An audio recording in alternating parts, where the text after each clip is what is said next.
I'm Brian Freise alongside Laura Duncan, and you're listening to the Triggered and True podcast. This is a podcast that's all about you, discovering you, going back for you, being with you. You're more than the pain you've experienced, the behaviors you're expressing, and the thoughts that run through your head. Together, we will find your true self, which has always been with you. It's just been covered up. Tune in as we show you how to feel your pain, get comfort, and go play as you return to you. It's time to transform from triggered to true. Hello, everyone, and welcome to this episode of Triggered and True. This is episode number 49. How are you doing today, Laura? Doing all right. Took a little bit to get going this morning, but it's perfect. It helps bring up emotions, and that's what we're going to be talking about today. So it's perfect. Yeah. I felt like this morning as we were prepping for this and trying to get going, it's like, is this the first time we've ever done this? I know. You're like, did you turn your lights on? I was like, oh yeah, that would help. In a dark room trying to record a podcast. Yeah. And then just some technical difficulties. Yes, so you're right. That that definitely is a great opportunity to bring up some emotions, and we'll be talking about more of that today. So the title of today's podcast is Practicing Learning to Feel Your Emotions. So this is a very special one for me because when I went through my Great Awakening and how I got connected with you, Laura, was I had spent a lifetime. I think, how old was I when I came to see you? I was like 43, I think, somewhere in there. I had spent, pretty much 43 years not feeling my emotions. Yeah. Not letting myself feel. And 43 years of that built up to like, to like a volcano type situation. And then my volcano erupted. Yeah. And it landed me, in your office. So kind of as preparation for this podcast, I want to share a verse that came up in my devotional time from the book of James. And I think it really is going to be a great lead into what we're going to talk about. So it's called, it's from James 1:2-4. And the title from the Message, they have this little section titled Faith Under Pressure. So James says, consider it a sheer gift, friends, when tests and challenges come at you from all sides. You know that under pressure, your faith life is forced into the open and shows its true colors. So don't try to get out of anything prematurely. That's the part I really want to drive home. So don't try to get out of anything prematurely. Let it do its work so you can become mature and well-developed, not deficient in any way. I like that. I like the wording in it. What was it, the Passion? Yeah, from the Message Bible. Message. Okay, yeah. Yep. And one of the things I recognized personally was I spent a lot of time trying to get out of things prematurely when it came to my emotions. Definitely. I actually also did that too. I mean, it's so uncomfortable. You just want to get out of it. And it's easier just to say I'm fine or suppress or repress. And, suppression is when you're conscious of suppressing an emotion. Repression is when you're not conscious of suppressing it. So one way or another, I was suppressing as well. Well, and I think for me specifically, I know that I was taught this, not directly, but definitely I was taught and modeled indirectly. Don't be emotional. Don't let these things out. I mean, if you think about it, most homes, what happened when you were 4 or 5 years old and you had a big emotion and you expressed it, for a majority of people, you were disciplined or you were shut down or you were told not to do that because it was uncomfortable. As much as it's uncomfortable for us, when we feel big emotions, it's uncomfortable for others, especially caregivers. Yeah. Oh yeah. It definitely brings up, and I can remember that with my kids when they're having their come aparts. It's very, very, very, very uncomfortable. Oh, me too. Definitely. And it was modeled to me, like they could have some emotion because I was allowed to have some emotion, but there's always like a limit. Like if you fell down, you got hurt, you could cry for a couple minutes, but you couldn't cry for 5 minutes. It was like this, I was allowed to feel some emotion, but it was very limited. And if it was too much, it would be shut down. And if it was too long, it would be shut down. Similar to what you're talking about. There wasn't space to feel all the way through. Yeah. So there's no shame here. We all kind of come No we've all shame. kind of come across this pretty honestly, this Yep. process of not letting ourselves feel. So why is it so important when you think about the compassion method, or really just in life in general? Why is it so Yeah. important to learn how to feel these things that are coming up inside of us, these emotions that are coming up inside of us? Well, a couple different reasons, but one, you actually said it. If we don't feel our emotions, eventually they're going to come out, and they come out in extreme ways. So, in order to care for ourselves, we want to be able to feel consistent emotions, to not have that suppression happen, which causes so much stronger and more intense emotions that we either don't recognize or we don't know how to process. But even more importantly than that is, if we don't feel, we can't heal. If we don't feel our pain, if we don't feel our emotions, we won't be able to connect to who we were created to be either, because who we are is connected to our emotions. So it's not just feeling your emotions to heal, it's also feeling your emotions to be connected to who you are. Hmm. Yeah, that's good. And I've heard you say before, the compassion method completely stalls. Oh yeah, definitely. When people are going through the motions of feeling, because usually initially people come, to the compassion method or to myself, and it's big moments. That's why usually people come. They're having a hard relationship, they're having a hard life moment, or they're having a great awakening similar to yourself, and they're having these big emotions. So they'll come in and have all the big emotions, make the connection with the compassion method. And then a lot of times, if people aren't practicing, because that's what we're talking about, practicing feeling emotions, then they just start going through the motions of the compassion method, but they're not actually connected What's to the next themselves. step? Step Exactly. two is Check, this. check, check. Step three is this. And yeah, And our like intellect overrides it, because we start to learn, oh yeah, we need to feel emotions. But then we end up intellectualizing our emotions and not actually feeling them. yeah. So you mentioned it, and I mentioned it at the beginning. So a lot of people first come to you in very desperate situations. Yeah, often, not every single person, but most people come because they're experiencing emotions and they don't know what to do with it, usually based on circumstances. Yeah. And I think a goal of your life's work would be that a movement is started so that people are doing this more proactively than reactively. So, Exactly. That's right. the Yeah. great way to say it. That's Yeah. that's the hope for all of us, even myself. Yeah. That's your purpose. Hmm. Your great purpose. Yeah. So feeling is not hard in those situations. And what I recognize, and you helped me recognize, is that I had built systems to not feel.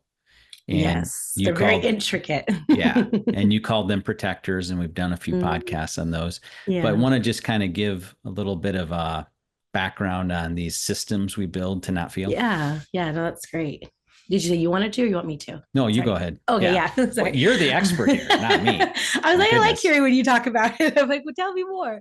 I just regurgitate what you say, and sometimes, I Yeah. put my own Sometimes. feeling into it. Exactly, Yeah. your own flavor and personality. Every once in a while, it's cute when you say something, because Brian's an excellent note taker. So when we were meeting over the years, he would take notes of things that I had said, and processes that we'd gone through. And then sometimes he'll share them, and I'll be like, "Wow, that was really good." He'd be like, "You said You it." said it. You And said it. sometimes in the moment you forget.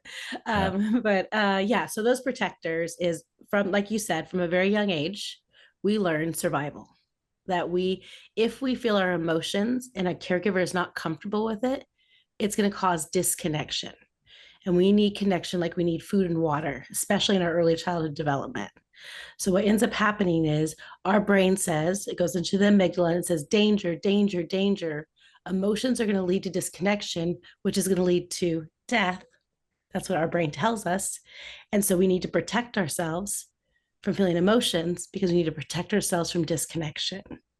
So what ends up happening is, we will either try to change who we are, or put parts of ourselves away in order to be more able to connect with others. So we modify our emotions by putting kind of indicators up, which are protectors of, that's dangerous, don't feel that. That's acceptable, you can feel that. Because it's not like we're walking around feeling nothing at all. So, like, for example, in a home, anger could be completely unacceptable, But if you cry and you're sad, that's acceptable. So you're going to feel one emotion like sadness because that's acceptable and leads to connection and comfort and a parent being with you in it. But if you feel anger, you're going to get disconnected and you're not going to have the acceptance and your needs being met in that same way. So we decide we can't feel anger anymore. So then we have protectors that come up to be able to keep us from feeling that anger. And a lot of it's self-talk. A lot of it is, that like, look what happens to people that are angry. Those are the bad people. We protect ourselves sometimes with the knowledge of good and evil. That these are bad emotions and these are good emotions, and that protects us and makes us feel safe. There's multiple other protectors too that aren't coming to my mind right now, but that's kind of a summary that I would say of why we protect and how we protect. Well, for me, I have a list of protectors, but if you wanted to say what's number one on that list, yeah, it's staying busy. Yeah, that's good. Yeah, that's a really good. And I think Number that's one. really predominant in our Western society as well. Yeah. You hear people all the time. I'd say another protector, just thinking off the top of my head, is being tired, kind of the flip side of busy. We stay busy so we don't have to feel, but then we also can be too, if you swing the pendulum, I'm too tired to feel, which I know is probably not yours because you don't get tired a lot. Yeah, that sounds like Chinese to me. Yeah. You're like, what? Tired? That's like, not your trigger. Tired. So yeah. No, so because tired would be a real affront to my being busy. Exactly. That protector. would take away that protector. That protector won't let me feel tired, man. Not until I fall over. Yeah, your brain is saying stay busy at all costs. Yeah, right. But I was thinking on the flip side of that, for a lot of people are perpetually tired. Interesting. Which I've said this before. Most tiredness, I believe almost all tiredness is emotional, not physical. And we hear people constantly, they're saying I'm too busy or I'm too tired. And they're both protectors that keep us from actually feeling. Well, I'm not ever really too busy though. You feed off of it. There's definitely times I'm not busy enough, but that's so no, funny. there are times that it is overwhelming. Yeah. But well, it's the overachieving. It's the, I need to, and it can connect to like the gifts as well of like, if you lack the gift of feeling like you're enough, not only will you use a protector of staying busy not to feel your emotions, but you'll also be doing it to try to meet a need simultaneously, even if it's subconscious. Yeah. Yeah. And I think one of the things that you helped me see was that I was doing that. And as you've talked about with protectors, you didn't just tell me, hey, Brian, go stop being busy. Exactly. You didn't tell me that because you knew that I needed that in that moment. Yeah. And you do. It keeps you safe. But there would be a day when we can say, protector, thank you for helping me the best way you knew how. Exactly. But there's a better way. Exactly. Okay. And every single person needs the Bible. If you talk about the Bible, it talks about a Sabbath, but every single human needs rest because that's actually part of our needs being met. And that's part of connecting to ourselves. So it is actually a deficiency, like you're talking about in that scripture. It's a deficiency to stay so busy that you don't feel. Yeah, that's my way of getting out of it prematurely. I love you sharing that. And it's so amazing how we all have different protectors. Yeah. I think my protector is actually interesting because I've talked about this in the past. A big part of my childhood was my nickname was Beamer. And so I would, smile all the time. But that's actually a protector at times. Not that I am a genuinely happy person, but I think one of my protectors was to stay happy, having fun. Those things protect me from feeling painful emotions. Yeah, absolutely. So you didn't tell me to get rid of it right away. We had to kind of go out. I had to like learn this. It was like riding a bike. Yeah, exactly. Like I had to learn how to ride a bike, which learning to let yourself feel is like learning to ride a bike. Exactly. Yes. Yeah. Another thing I was thinking is a protector is like a medication. If you're on a medication, you couldn't just you're not supposed to go cold turkey. And so it's similar to not just ripping the comfort of the protector, the safety of the protector away from someone. It would be similar to ripping a medication away from someone and them going through withdrawals because they weren't able to gradually be able to come off of it. And I think protectors are similar like that. No, that's good. That's good. So one of the challenges I found was after I worked with you and we kind of got past the trauma, like the high grade trauma, like the oh my Yeah. gosh, I have to go to the emergency Yes. room trauma. Yes. You know, And when once you're we in got that past really that, big yeah. emotion, you do kind of have to wait until it subsides a little bit to be able to move forward. But the temptation to just kind of fall back into the old habits Yeah, was definitely there, definitely. you know, and I was like, well, wait a second. I'm learning a better way to live. Yeah. I don't want to go back to that. Yeah, exactly. You're motivated. Unfortunately, because it was so painful and so uncomfortable, you're Right. motivated. But also, like I talk about, triggers are good. Your body kept triggering Yes. you, your mind kept triggering you, your heart kept triggering you to say, we don't want to go back. Because remember, you didn't have as major of one after we started working together, but you had some minor Oh, for sure. things, Yeah. that you were still Oh, feeling. and some that you And don't know about. Yeah, yeah, right. yeah, Totally. Yeah. exactly. No, It's but like, no, you're still having emotions. You're still having well, big emotions. and the other beautiful part about your what you were teaching me is I remember a couple of times when this is when it was, you know, right at the beginning and really, really raw, where I was like, I was tempted to like reach out to you outside of our meeting time. Yeah. Okay. But then I was like, no, she told me a way to handle this. So Yes. I would go Yeah. to that instead, Mm-hmm. you know, and I And didn't feel that. And there's a yes. couple of times I'm like, no, I'm not going to bother. I'm not going to bother. I'm like, no, no, no. I'm like, okay. And like, this is what's so powerful about this because a lot of Yes, counseling connects people to a counselor, and exactly. that counselor kind of becomes their protector in a way, Yep. and a And codependence develops and all that other fun exactly. And stuff. that's why I get so excited. It's not, you know me, I'm pretty like giving and open. It's not that I don't want to be bothered, but Yep. when you say that, it makes me so happy. When other people I work with say that, it makes me so happy because I want you to be able to do it for yourself. Because at the end of the day, I can only take you so far because You're you not have our to do it for source. yourself. You're not I'm anybody's not. source. I am not Yeah. anyone's source. I help facilitate, I help teach, I help people connect with themselves. But at the end of the day, if you don't do it for yourself, it's not, I don't feel like I've actually done my job. Yeah. You do a great job teaching people how to fish. Yeah, Yeah. You no, do a great exactly. job doing that. No, Yeah. And that's, that's my, like, that brings me joy when you say that. Not because I want you just to suffer alone by yourself, but it brings me oh, joy that yeah. you were, Like you're real sinister like that. Yeah. yeah, Right. exactly. You'll just be over there by yourself. I'm not helping you at all. No, no, I like to help and support people, but I love the fact that you're able to say, as much as you wanted to reach out, you were able to do it for yourself. Yeah. So, but then once that kind of subsided, obviously there was that temptation just to go back into the old ways. But I was like, no, there's a better way to live because I recognize how much of life, this not being able to feel, how much of life I was letting go of. Exactly. Because as we've talked about before, when we block those painful emotions, we Yep. also at the same time are blocking our ability to feel the joyful ones. Exactly. Even though my protector is joy, I can feel it's like weaker. It's not as strong. It's not as vibrant when I'm not feeling my pain. And as soon as I go and I feel my pain, my joy comes back in a more authentic, genuine way that it's meant to be. One of the things that you shared that was really profound when you and your children were going through the grieving process of the loss of their dad, the loss of your husband, they you felt God share with you something to tell your children. Do you remember where I'm going with I'm that? all, no.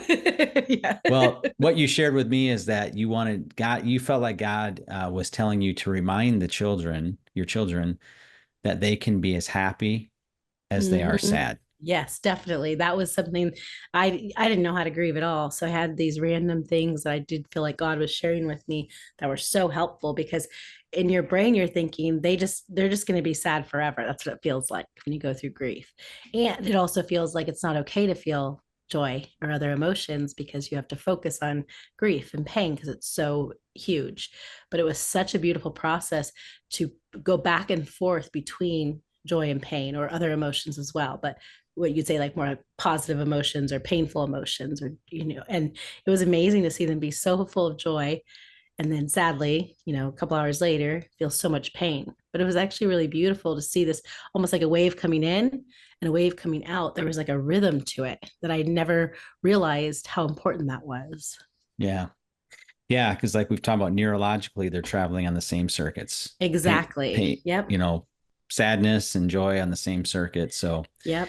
And if you need any more on that, just watch the first Inside Out movie. So I know, it's great. evidently there's a second one out There is a now, second or a one. I soon went and one. saw it. It's good. Oh, It was talks it good? about anxiety and things like that. I actually think it's really good. Good, good. So we're going to talk now. We're going to get practical with this, and we're going to talk Yeah. about some practical ways to help ourselves feel. But before we get into maybe the ones you typically would share, I want to share one that you shared with me that might have been a bit of a one-off. Yeah. That sounds And good. one of the little homework assignments you gave me. So since doing is my protector, and that doing is how I avoid feeling things, Yeah. one of the times when my anxiety would be the worst would be right when I wake up in the morning, Yeah. because I'm like, okay, it's morning. I should be doing now. Yeah. So your homework was for me to practice, sleeping in, Yeah, which I is do remember not this. not good.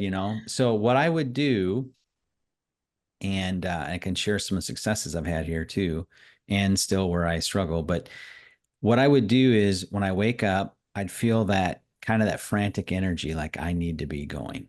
Yeah. Okay. And instead of going, I would kind of just turn into that frantic feeling. So I kind of Mm. think of it.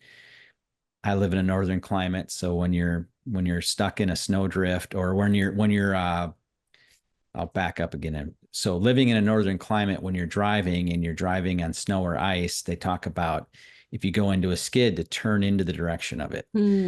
Like against your natural tendency would be to Yes. go away, but you're supposed to go You into want to it. So jerk the steering wheel away. And the thing yeah, is, like, that's a good one. don't jerk the steering wheel the other way, No, because it's going to make it exactly. way worse. Mm-hmm. So I kind of took that, and I'm like, okay, I'm just going to lean into this feeling. Yeah. I'm I not going to remember run doing away that from it. too. I'm not going to run away from it. I'm just going to let myself feel it. And as I'd let myself feel it, the anxiety a lot of times would come across as like a scared. If I really got to the tender part of that, it's more of a Yeah. scared feeling. Yeah. I'd let myself feel the scared.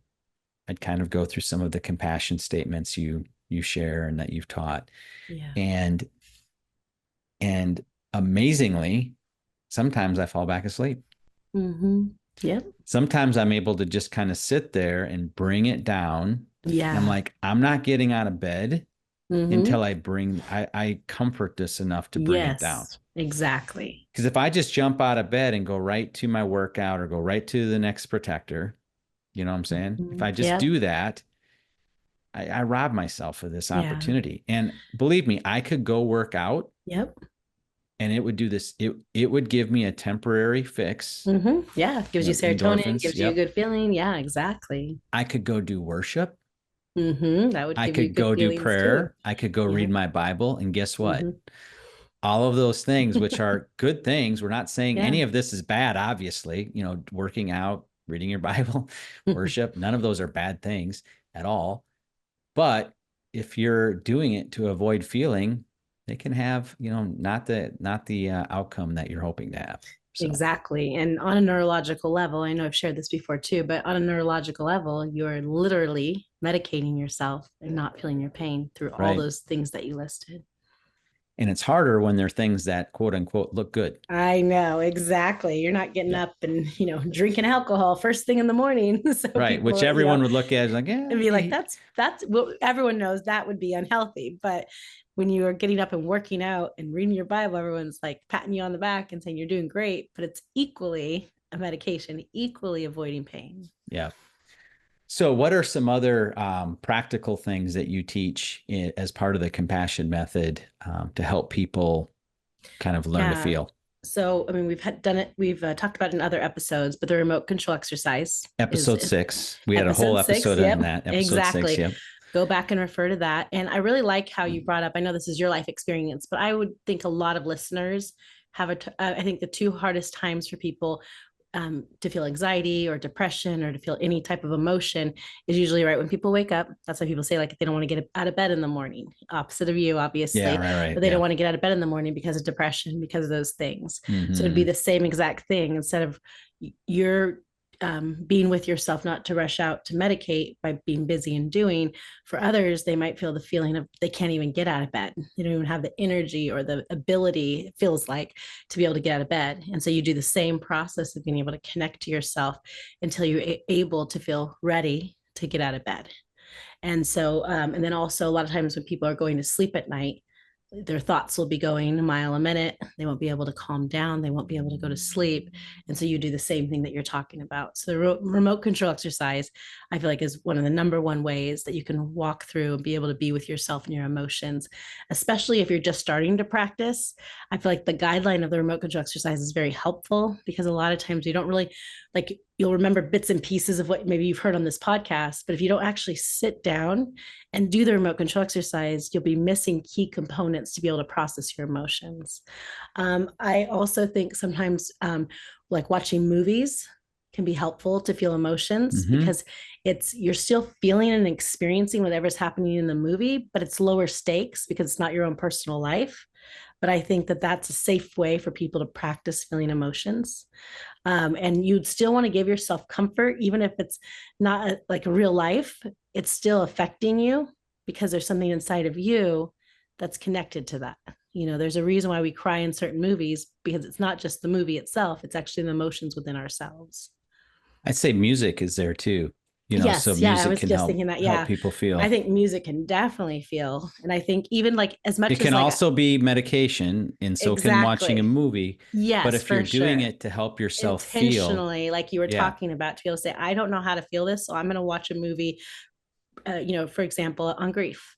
If I was stuck in my grief and I watched a movie about that, it would allow me to kind of open up those parts of myself by watching it. So yes, you're right. It can still be something that we're avoiding, but if we're intentional with it, it can help us feel. And I think music is definitely something that helps us as well. And I found that even some music that I feel like is like kind of angry or intense, I think sometimes people need to feel that, especially if like anger, you were never able to feel it, to be able to help bring up some of those emotions. And I'm not like a big fan of like angry music or anything like that. But I remember there was a phase where I didn't feel any anger. And I'm like, this is a part of the grief process, but I don't know how to Hmm. feel anger. So I remember listening Wow. to this song I and have it was, no problem feeling anger. I don't need those you're songs. like, no problem. Exactly. Isn't it funny though? Like, I mean, not funny, but like, it's actually kind of cool comparing how People are different. Yeah. just even you and I are different, and how like I couldn't feel anger because anger was, we weren't allowed. My mom was raised in a very Right. angry household. So when I was being raised, anger was unacceptable. Like if we were angry, it was shut down the moment we felt it. Now that So was when like the one emotion in my household that was they okay. were like, oh, they're like, all right, you can do You this. can be angry, Yep, especially if you're outside exactly. working. Yeah. Yep. And I remember Maybe not in the listening to house. the, yeah, exactly. Yeah, within reason. Exactly. There's still boundaries in a lot of the emotions we were allowed to feel. But I remember listening to an angry song, and that's not my style of music. And I don't normally listen to it. But I don't even know how I started listening to it. And it was cool because it was like, this is a really angry song. And at first I wanted to reject it, just like my caregivers rejected that part of me. But then I just let myself feel it. I didn't know the words. I have never gone back and listened to it, but I could just feel the anger in it. It was actually really like helpful for me. So it's all different ways that we end up connecting with our emotions. But I do think that there's like creative ways are going to connect to your emotions, because that's how our emotional side of our brain is connected to creativity, music, art, visual. And so a lot of times we'll find the most connection to emotion through that part of our brain. Yeah, that's good. One other thing that you share that we've never really talked about, that I know we've never talked about on the podcast before, is something that you have your students do that are a part of your Yes, compassion yes, method I love classes, this. Yeah, and you call it the 5 minute self attunement exercise. So yes, I'm actually, for those watching on YouTube, I'm yeah. going to share my Oh, screen, good. Yeah, and you'll be able to yeah. Even if you see don't it. normally watch it on YouTube, maybe check it out because Yeah. it's definitely helpful. I have so many Some people right now are testimonies. like, you can watch this on Yeah, YouTube. what? I know. I Yeah. actually didn't know that about podcasts for a long time either, but most podcasts are on YouTube. So if you go to our Triggered and True, if you're like listening on your podcast player, if you go to the Triggered and True website, down towards the bottom, you can just see where you can go to YouTube and pick YouTube, and you can go watch it there. But so I have it up right now. So Laura, why don't you just walk us through this? Oh yeah, this is such a great exercise. I have all my students do it before class starts. So technically, class starts 5 or 10 minutes before we actually start, and I even like take attendance in that just because I really want people to be getting that 5 minutes. And honestly, I think that this affects makes our class so much better just taking this 5 minutes. And then my students have taken this 5 minutes and incorporated it into their lives as well, which is so cool. So they're doing it, before they go into a big business meeting. They're doing it before they go in to visit family, wherever they're feeling like they could be triggered, they're connecting to it. So the 5 minute exercise is connecting you to your body, to your thoughts, and to your emotions, and then being able to end with connecting to your true self. So it's being able to, what we do is we find the focal point. You can keep your eyes closed or open, however you can focus, and you're just sitting in silence, and you're sitting there for a whole minute, and you can take deep breaths, but you're trying to clear your mind. You could put I usually have them do some kind of physical connection because that helps our brain to be able to connect to our emotions. So some people put their hands on their heart, some people put their hands on their brain, some people will give themselves a hug, some people hold their hands. Whatever it is that you can make that physical connection with the emotions that you're feeling, it's helpful to be able to quiet your brain. So we just sit for a minute in silence. And a minute's a long time because, it feels like it wouldn't be very long, but it's a long time, but it gives us enough time for us to be able to calm ourselves down. And then once we've been able to calm ourselves down, then we're being able to observe what we're feeling. So I'll pay attention. I usually start with my physical body and I work my way towards my emotions. But you could start with your emotions and you could go to your thoughts and you could go to your body. There's not an exact way of doing it. It just depends on how you connect. But I start by just feeling my physical body. A lot of times, like my jaw will feel kind of locked, or I'll feel a nervousness in my stomach that I'm not even aware of at all. If you ask me minutes before doing this exercise, I'm like, Mm. yeah, I feel fine. But then all of a sudden, I'm like, oh, I don't feel as fine as I thought I did. I'm actually holding my emotions in my body. My shoulders are tense. I can feel knots in it. Actually, right now I can. but being able to just be able to like feel what's going on in your body. And then what are my thoughts? A lot of times we have these redundant thoughts or these obsessive thinking, I'll call it, where we just keep thinking the same thing over and over again. And I'll just make a note of that. And then, I'll write them down sometimes, or I'll just mentally make a note of it. And then I work towards emotion. And then all of a sudden it like zeroes in and I can just feel, oh, I'm feeling overwhelmed. I'm feeling scared. And then I can just sit with that emotion. And then once I feel like I've connected to my mind, to my body, to my heart, and I'm able to be in that peaceful place, then I always connect to an identity word.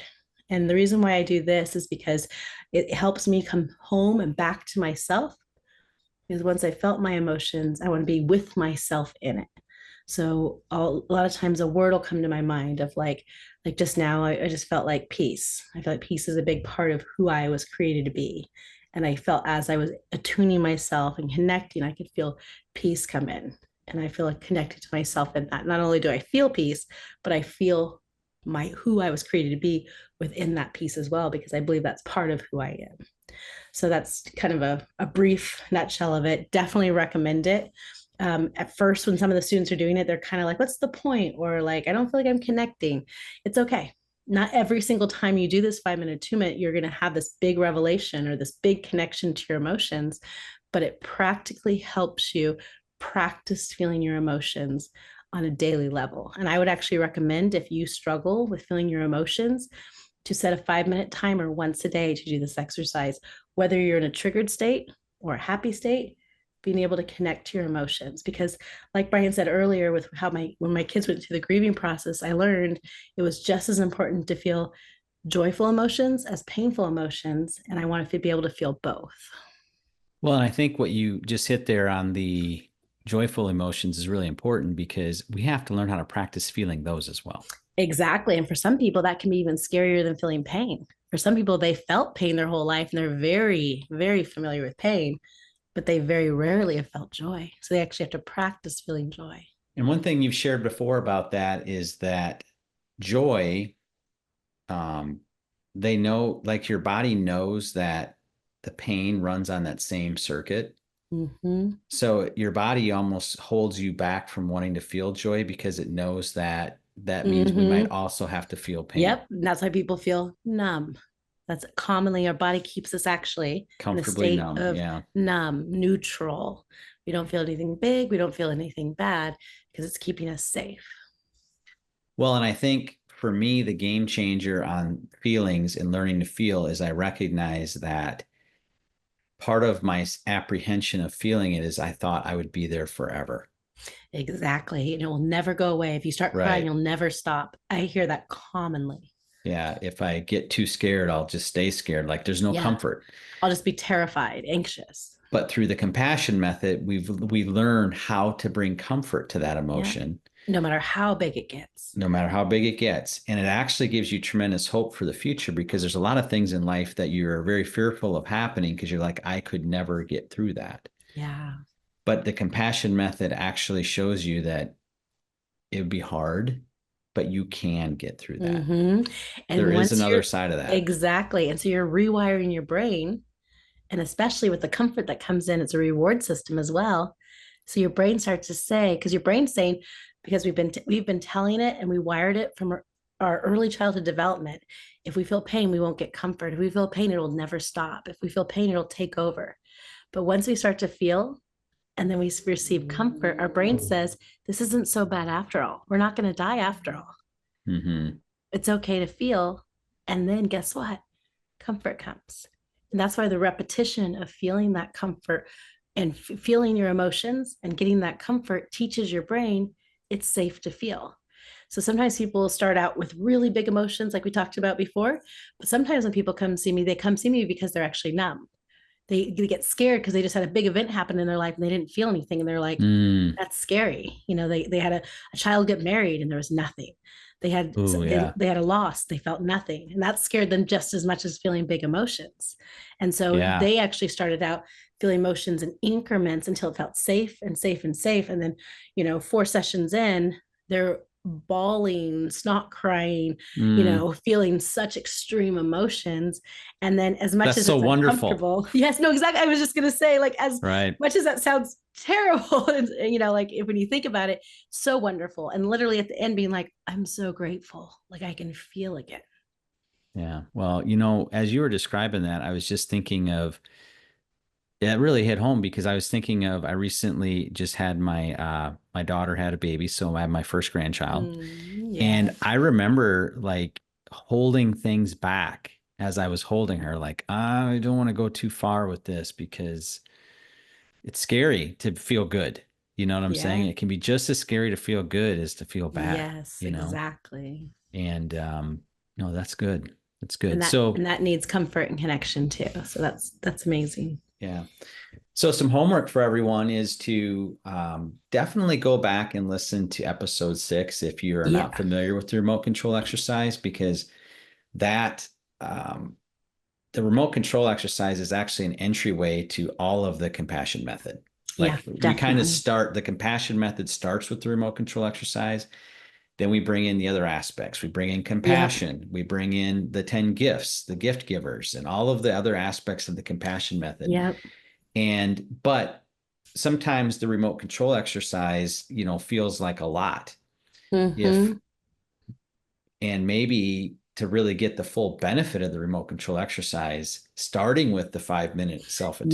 Yes, exactly. That's actually what I give people because remote control Well, exercise you is really didn't our do that goal. with me. You must have came up with this I 5-minute self-attunement after I me. did. I was like, Yeah. oh, sometimes you can't just jump straight to the remote You know, control you made me exercise. jump right in the deep I end. did. I'm like, get in there. Get in there.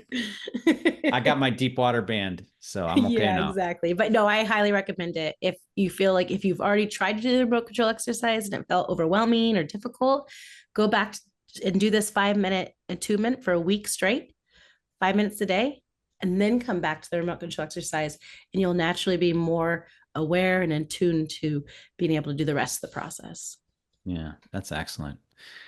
Well, thank you everyone for joining us for this episode. I hope that you all feel that you've learned something and that you're empowered now Yeah. to go out and not be so scared of those emotions, whether they're joyful ones or they're sad and scary ones Yeah. or lonely ones.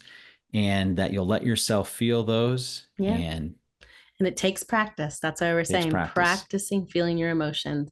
A lot of people say, I'm not good at feeling emotions, or I don't know how to feel emotions. Like with anything, it takes practice. Yeah, absolutely. Yeah. Well, thank you, Laura, for sharing your Yeah. heart with us and all of this wonderful teaching. Until next time, goodbye. All right. Bye, everyone.